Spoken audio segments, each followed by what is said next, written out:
Sadly, there are many Christians who have what I would call is a fundamental misunderstanding of the character or the nature of the gospel itself. The gospel is not a lifestyle. The gospel is a message. In fact, it's a content-driven message. You could say that there are two types of messages in the universe, in the world. There are messages that are driven by conduct.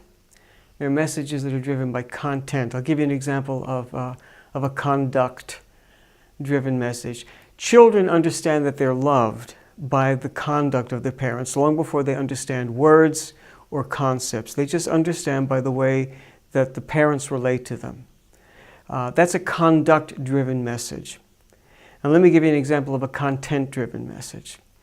Let's say that tomorrow I have to fly from Budapest, where I live, to or Vienna. Let's say I have to fly from Vienna to Odessa, Ukraine. All right, and let's say that the flight leaves at 2 o'clock. Let's say I have to be at the gate no later than 40 minutes before, and it's flight 27 on Wizz Air.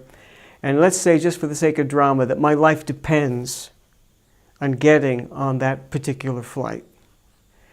Are you going to love me onto that flight? No. The only way I'm going to get onto that flight is if I receive the information in a way that I can understand it. And if I accept that information, and if I respond believing that the information is true. This is a content-driven message. The gospel is not a lifestyle. The gospel is a life-changing message. It's content-driven, and it has to be presented, and it has to be explained, and it has to be received. Paul said, how can they call upon him if they haven't heard of him? How can they hear of him unless someone preaches? How can someone preach unless he's sent? Faith comes by hearing, hearing by the word of Christ. Believers in Jesus have to understand that we're dealing with content. Now, there's a relationship between conduct and content. God will use our conduct to capture a person's attention and to inquire.